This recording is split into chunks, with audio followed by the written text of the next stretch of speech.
সপ্তম অধ্যায়ের কন্টিনিউয়েশন, পৃষ্ঠা 179। প্রশ্ন 33, তুগলক লোদি সুলতানদের আমলে স্থাপত্য রীতির বিশেষত্ব কী ছিল? উত্তর: তুগলক আমলে তুগলক সুলতানরা পরিকল্পিতভাবে নগর স্থাপত্য গড়ে তোলেন। তারা সমাধিসৌধ বানানোর প্রতি অধিক মনোযোগী ছিলেন। লোদি আমলে লোদি সুলতানদের আমলে স্থাপত্য রীতির বিশেষ বৈশিষ্ট্য ছিল 8 কোণা সমাধিসৌধ নির্মাণ। প্রশস্ত বাগান ঘেরা চত্বরে এগুলি তৈরি করা হয়েছিল। চত্বরগুলির প্রবেশ পথে নির্মাণ করা হয়েছিল বড় দরওয়াজা দরজা। প্রশ্ন 34, সুলতানি আমলের কয়েকটি আঞ্চলিক স্থাপত্য কীর্তির উদাহরণ দাও। উত্তর: কয়েকটি আঞ্চলিক স্থাপত্য কীর্তির উদাহরণ হল আহমদনগরে চাঁদ বিবি প্রাসাদ টিলার উপর নির্মিত গোল গম্বুজ, দক্ষিণ ভারতের গুলবর্গা দুর্গ, হায়দ্রাবাদের চারমিনার, বাংলার পান্ডুয়ায় সিকান্দার শাহের তৈরি আদিনা মসজিদ, ত্রিবেণীতে জাফর খানের সমাধির ভগ্নাবশেষ, গৌড়ের শেখ আকি সিরাজের সমাধি, দাখিল দরওয়াজা, তাঁতিপাড়া মসজিদ, গুম্মত মসজিদ এবং লোটন মসজিদ। প্রশ্ন 35, মোগল শাসনে স্থাপত্য শিল্পে কি পরিবর্তন আসে? উত্তর: মোগল আমলে স্থাপত্য শিল্প রীতির দুটি উল্লেখযোগ্য বৈশিষ্ট্য ছিল চাহারবাগ এবং পিয়েতরা দুরা।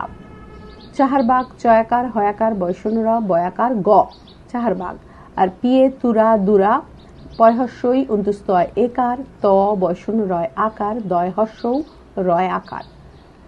1. চাহারবাগ বাবরের আমলে 4 ভাগে ভাগ করা বাগান সাজানোর যে রীতি শুরু হয়, যে তাকে চাহারবাগ বলে। 2. পিয়েতরা দুরা জাহাঙ্গীরের আমলে মার্বেল পাথরের রত্ন বসিয়ে এক ধরনের কারুকাজ করা চল শুরু হয়, একে পিয়েতরা দুরা রীতি বলে। প্রশ্ন 36, কয়েকটি মোগল স্থাপত্য শিল্পের পরিচয় দাও। উত্তর: আকবরের আমল থেকেই মূলত মোগল স্থাপত্যের বিকাশ শুরু হয়। তার আমলে তৈরি হয় হুমায়ুনের সমাধি সৌধ, জামি মসজিদ, দেওয়ান-ই-আম, দেওয়ান-ই-খাস, বুলন্দ দরওয়াজা। জাহাঙ্গীরের আমলে তৈরি হয় মতি মসজিদ। শাহজাহানের আমলে তৈরি হয় তাজমহল, লালকেল্লা, শীষমহল। ঔরঙ্গজেবের আমলে তৈরি হয় লাহোরের বাদশাহী মসজিদ। প্রশ্ন 37, পিয়েতরা দুরা শিল্পরীতি কি? উত্তর: পরিচয়। মোগল সম্রাট জাহাঙ্গীরের রাজত্বকালে স্থাপত্য শিল্পে একটি নতুন ধরনের রীতি দেখা যায়। মার্বেল পাথরের গায়ে রত্ন বসিয়ে লতাপাতা, ফুল প্রভৃতি খোদাই করে দেওয়ালের শোভা বর্ধন করা এই শিল্পরীতি হল পিয়েতরা দুরা শিল্পরীতি। নিদর্শন: জাহাঙ্গীরের আমলে বানানো ইতমাদ-উদ-দৌলার সমাধি সৌধে পিয়েতরা দুরা শিল্পরীতির ব্যবহার দেখা যায়।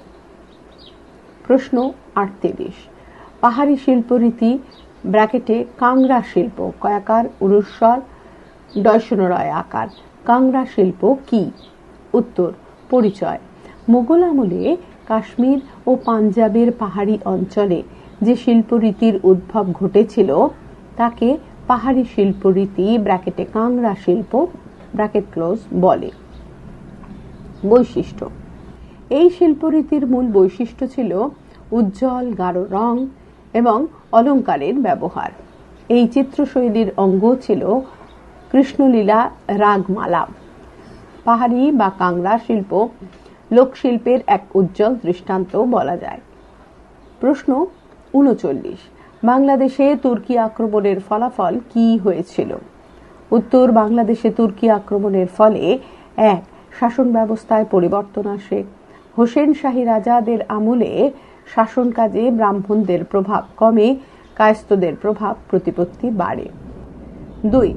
মুসলিম শাসক এবং আমলাদের অত্যাচার থেকে বাঁচার লক্ষ্যে গরিব হিন্দুদের অনেকেই বাধ্য হয়ে ইসলাম গ্রহণ করেন।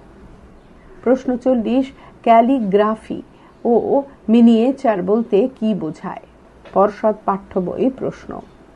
উত্তর, ক্যালিগ্রাফি কয়জফলা আকার লয় হস্যই গয়রাফলা আকার ফয় হস্যই।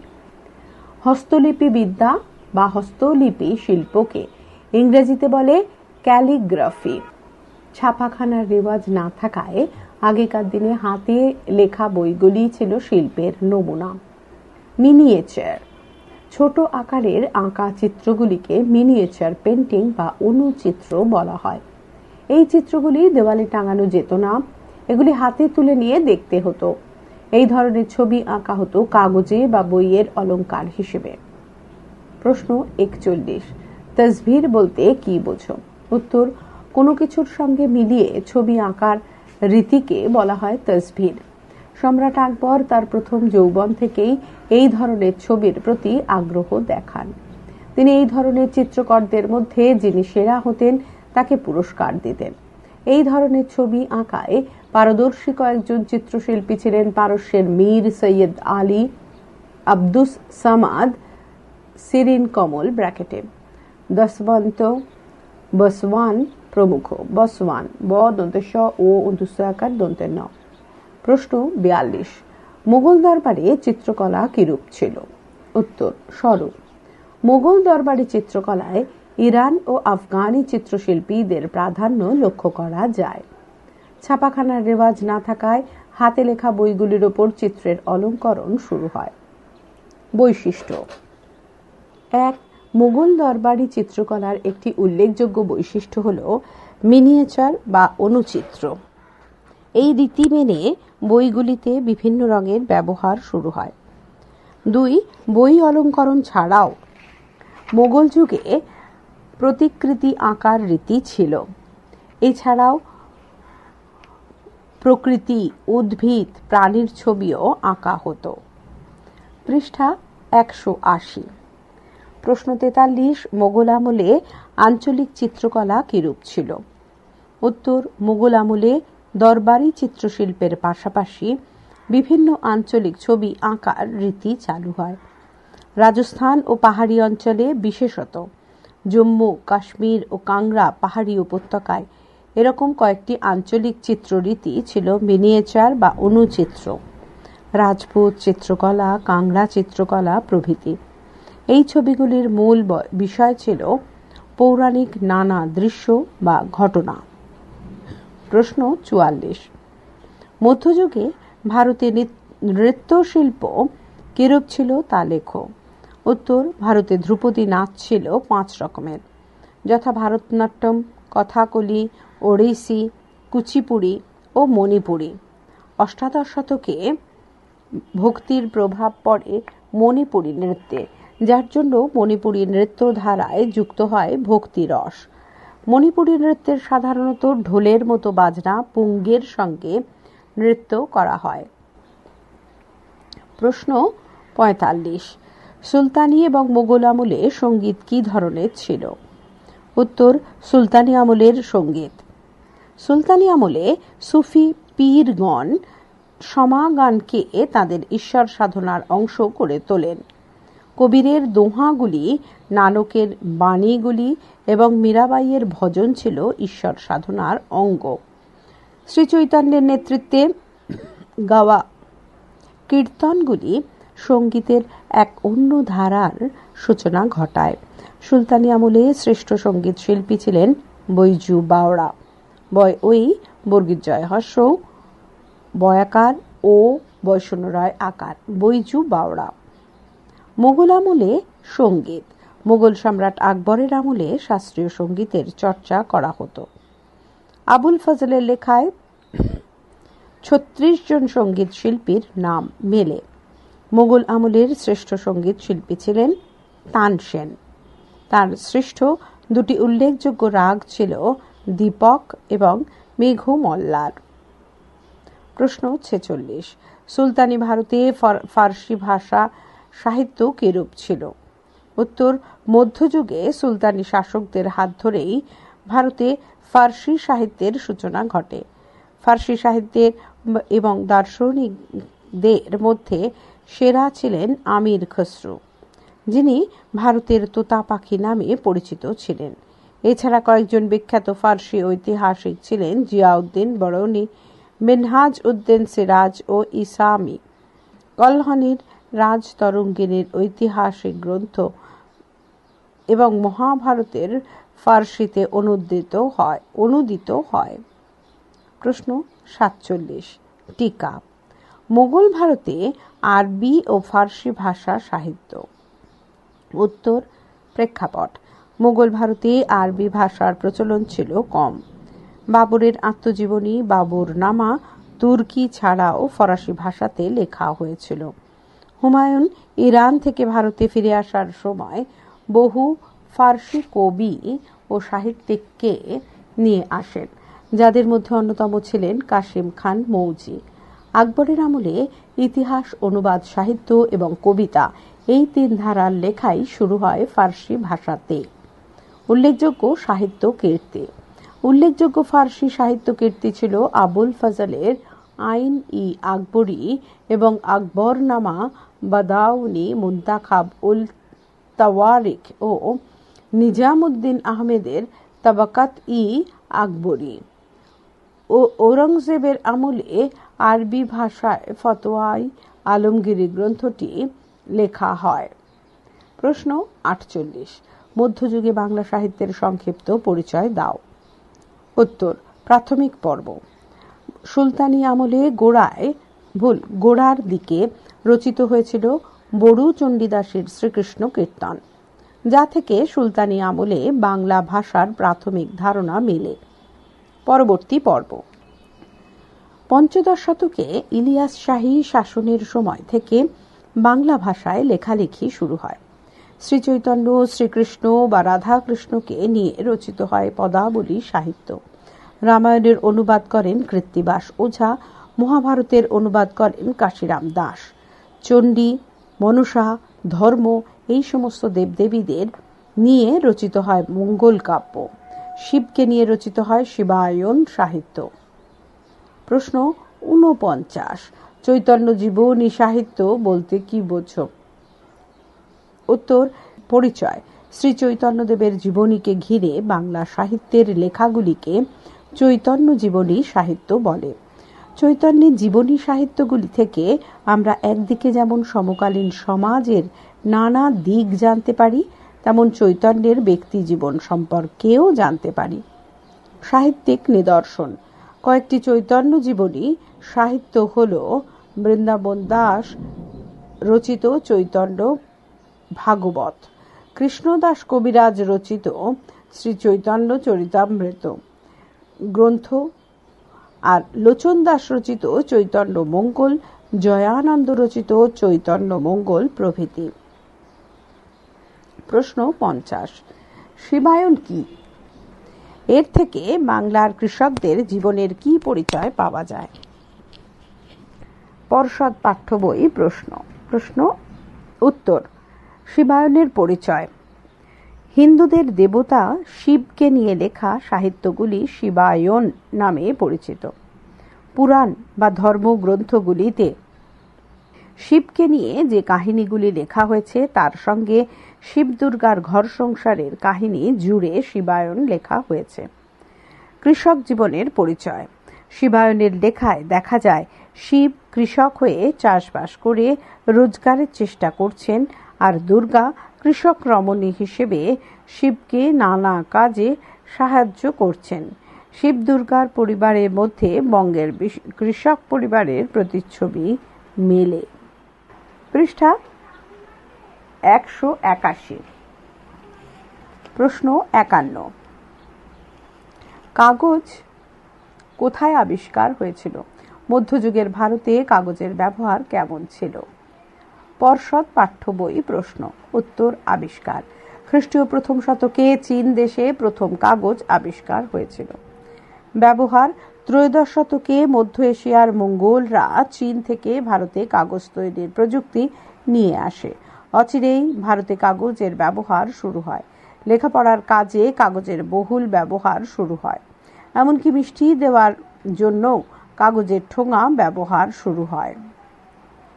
প্রশ্ন 52। মধ্যযুগে বিজ্ঞান এবং প্রযুক্তি কিরূপ ছিল? উত্তর, মধ্যযুগে বিভিন্ন ক্ষেত্রে বিজ্ঞান এবং প্রযুক্তি ধীরে ধীরে উন্নত রূপ পায়। এক সুলতানি আমলে জ্যোতির্বিজ্ঞানে ব্যাপক উন্নতি ঘটে। এই সময় 2 গ্রিক আরবি ধারার ইউনানি চিকিৎসা পদ্ধতির সূচনা ঘটে।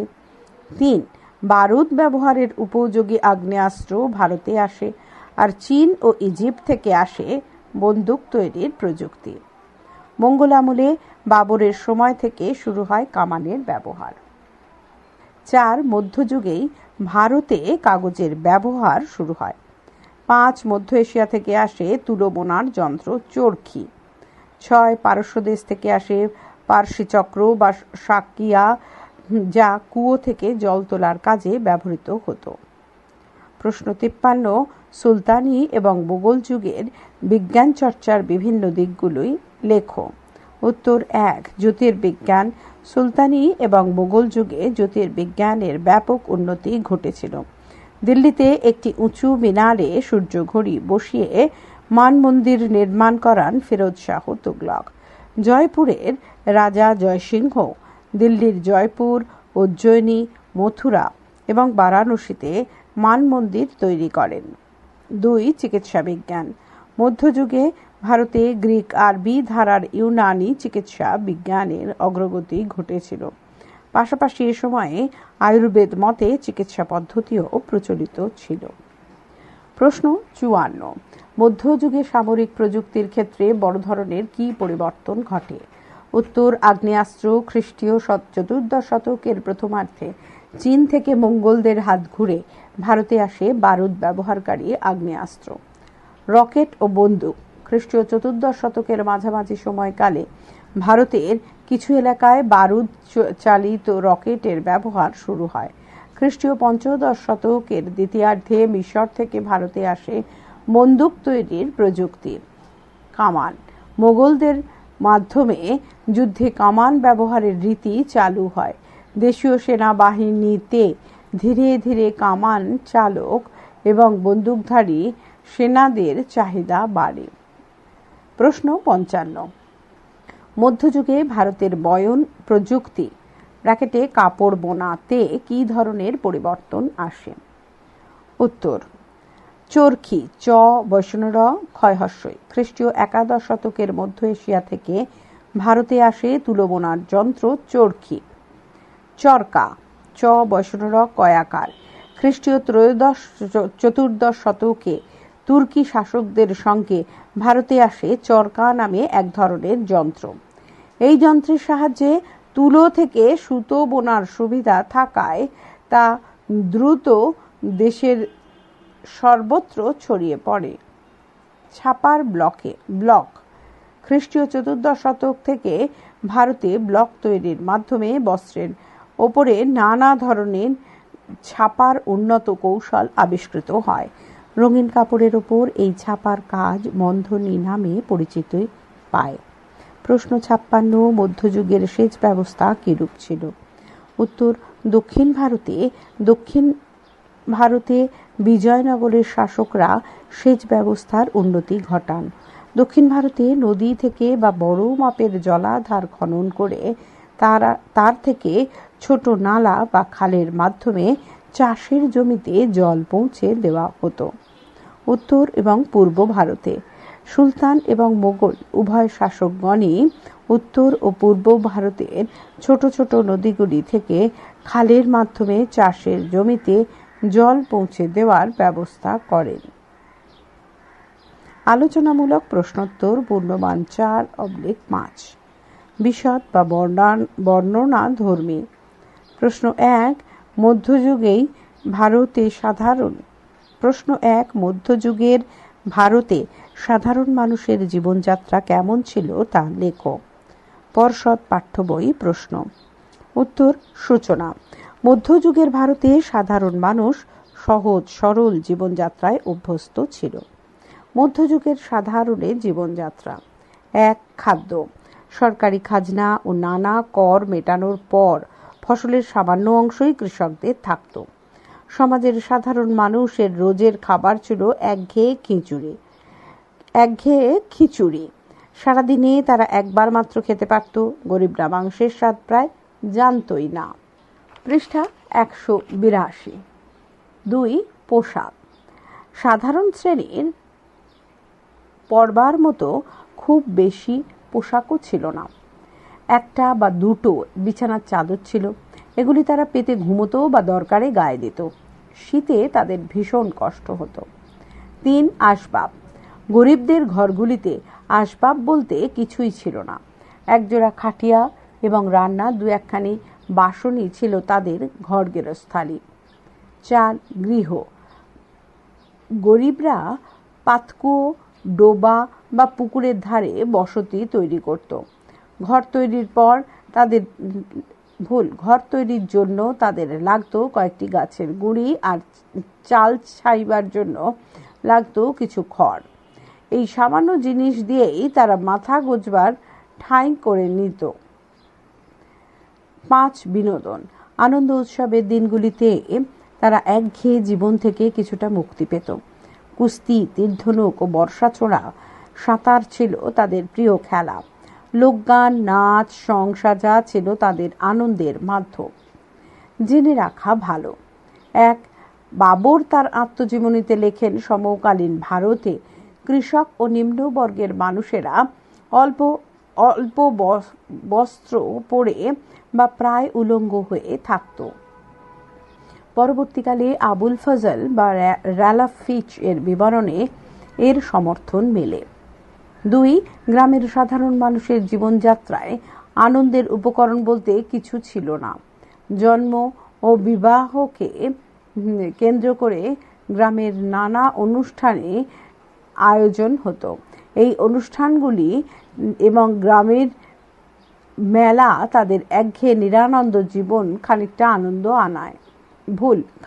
আনন্দ আনত।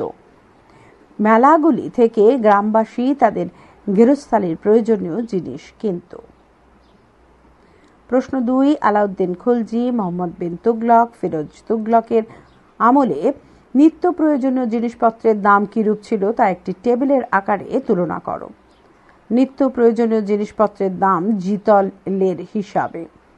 একদম বাঁ দিকে রয়েছে পণ্যদ্রব্য, তারপর দ্বিতীয় ভাগে রয়েছে আলাউদ্দিন খলজির আমলে তার দামের তালিকা, তৃতীয় ভাগে রয়েছে মোহাম্মদ বিন তুগলকের আমলে, আর চতুর্থ স্তম্ভে রয়েছে ফিরোজ তুগলকের আমলে। পণ্যদ্রব্যের নিচে গম। আলাউদ্দিন খলজির আমলে দাম ছিল 7.5 জিতল, মোহাম্মদ বিন তুগলকের আমলে 12 জিতল, ফিরোজ তুগলকের আমলে 8 জিতল। জব 4 জিতল, আলাউদ্দিন খলজির আমলে, মোহাম্মদ বিন তুগলকের আমলে 8 জিতল, ফিরোজ তুগলকের আমলে 4 জিতল। পণ্যদ্রব্য ধান, আলাউদ্দিন খলজির আমলে 5 জিতল, মোহাম্মদ বিন তুগলকের আমলে 14 জিতল, ফিরোজ তুগলকের আমলে কিছু লেখা নেই, ড্যাশ আছে।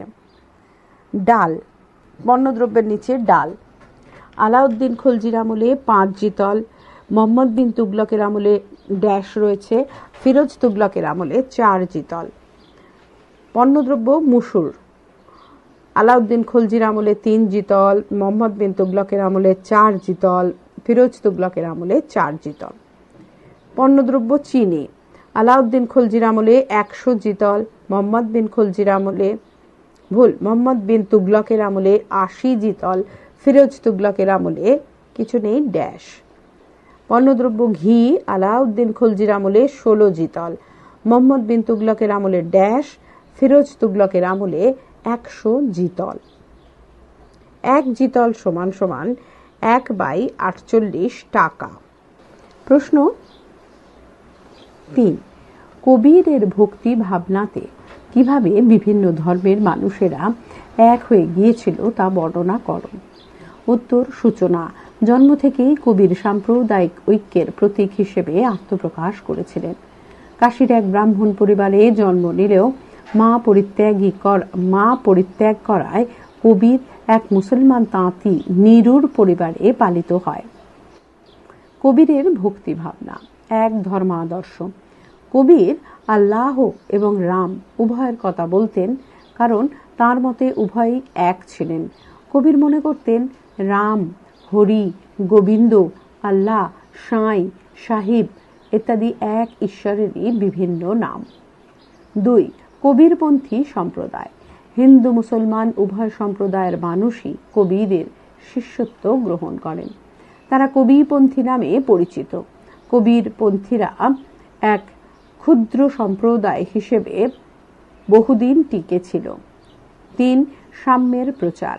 কবির হলেন এক বিশেষ যুগের প্রতিনিধি। তিনি সাম্যের প্রতীক হিসেবে সামাজিক ভেদাভেদ দূর করার চেষ্টা করেন। 4. হিন্দু মুসলিম ঐক্য।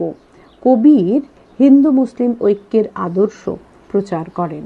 তার এই প্রচারে আকৃষ্ট হয়ে ধর্ম বর্ণ নির্বিশেষে সমাজের সমস্ত শ্রেণীর মানুষ এই প্রচারে আকৃষ্ট হয়।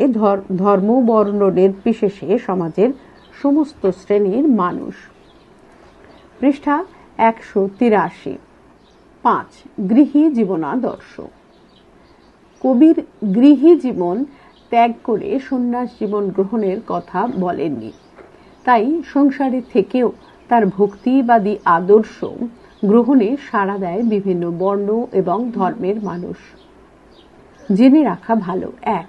কিংবদন্তি অনুযায়ী কবির এক বিধবা ব্রাহ্মণীর সন্তান, কিন্তু মা তাকে ত্যাগ করলে তিনি এক মুসলিম তাঁতির কাছে মানুষ হন। বড় হয়ে তিনি তাঁতির কাজ শুরু করেন। 2. কবির নাথপন্থীদের দ্বারা গভীরভাবে প্রভাবিত হন। তিনি এই বলে প্রচার করেন যে রাম ভক্তি হল মুক্তির পথ। 3. জনশ্রুতি অনুযায়ী কবিরের মৃতদেহকে দাহ করা হবে নাকি গোড় দেওয়া হবে তা নিয়ে তার হিন্দু এবং মুসলিম ভক্তদের মধ্যে বিবাদ বাধে। এই বিবাদ চলাকালীন কবিরের দেহ অদৃশ্য হয়। সেই স্থলে সাদা কাপড়ের ওপর এক মুঠো লাল গোলাপ দেখা যায়। 2 সম্প্রদায়ের ভক্তরা এই গোলাপ ফুল নিজেদের মধ্যে ভাগ করে নেন। প্রশ্ন 4. টিকা লেখো গুরু নানক। উত্তর: গুরু নানক। প্রথম জীবনে শিখ ধর্মের প্রবর্তক গুরু নানক পশ্চিম পাঞ্জাবের অন্তর্গত লাহোরের ব্র্যাকেটে বর্তমানে পাকিস্তানের অন্তর্ভুক্ত ব্র্যাকেট ক্লোজ কাছে তালবন্দি নামে ব্র্যাকেটে তালবন্দি গ্রামে ব্র্যাকেটে বর্তমানে নানকানা সাহিব দন্তনায়াকার দন্তন কয়াকার দন্তনয়াকার দন্তেশয়াকার হয় হস্যই বক নানকানা সাহিব ব্র্যাকেট ক্লোজ জন্মগ্রহণ করেন 1469 খ্রিস্টাব্দে। জাতিতে ক্ষত্রি নানক প্রথম জীবনে পাঞ্জাবের সুলতানপুরের শাসনকর্তা দৌলত খাঁ লোদির অধীনে কিছুদিন কাজ করেন। রবীন্দ্রনাথ লিখেছেন, দেখিতে দেখিতে গুরুর মন্ত্রে জাগিয়া উঠিল শিখ। ভক্তিবাদী মতাদর্শ। নানকের মতে ঈশ্বর অমর, সত্যদ্রষ্টা, নির্ভীক, অজ এবং স্বয়ং প্রকাশ। তিনি বলেছেন, গুরু হলেন সমুদ্র এবং শিষ্য হল নদী। নাম জপ সম্বন্ধে নানকের বক্তব্য হল, যারা নাম জপ ব্র্যাকেটে ঈশ্বরের করেন পরলোকে তাদের প্রতি কিছুই জিজ্ঞাস্য থাকে না। ধর্মাদর্শের মূল মন্ত্র। নানকের ধর্মের মূল মন্ত্র ছিল ঈশ্বর এক এবং অদ্বিতীয় ব্র্যাকেটে চির সত্য। গুরুকেন্দ্রিক ধর্মজীবন অতিবাহিত করা ও ঈশ্বরের নাম সংকীর্তন। অবদান। 1. নিরাকার ঐশ্বরিক ধারণা সৃষ্টিতে। দেবদেবী বা অবতারবাদের নয়, নানক ছিলেন নিরাকার ঐশ্বরিক ধারণার প্রচারক। 2. শিখ ধর্মের প্রতিষ্ঠায়। নানক শিখ ধর্মের প্রতিষ্ঠা করেন এবং এই ধর্মে অনুগামীরা শিখ নামে পরিচিতি পায়। 3. ধর্মীয় সহনশীলতার আদর্শ স্থাপনে নানক জাতি ধর্ম বর্ণ নির্বিশেষে সকলের উদ্দেশ্যে সমান শ্রদ্ধা প্রদর্শনমূলক বাণী প্রচারের মাধ্যমে ধর্মীয় সহনশীলতার আদর্শ স্থাপন করেন। জেনে রাখা ভালো। 1. জনশ্রুতি অনুযায়ী নানক দেব তার অন্তর্দৃষ্টির দ্বারা পূর্ববর্তী সাধক এবং সুফিদের দর্শন পেতেন এবং তাদের সঙ্গে কথাবার্তা বলতেন। 2. নানকদেব এটা বিশ্বাস করতেন, যারা নিজেদেরকে ক্ষুদ্রাতি ক্ষুদ্র বলে ভাবেন, ঈশ্বরের কৃপা তাদের উপর বর্ষিত হয় এবং তারা মুক্তি লাভ করেন। ৩. নানকদেবের মতে গুরু শব্দই একমাত্র সাধকের মনকে আধ্যাত্মিক চেতনায় উদ্বুদ্ধ করতে সক্ষম হয় এবং ধর্মীয় চিন্তার বিকাশ ঘটায়। পরবর্তী অংশ পরবর্তী ফাইলে।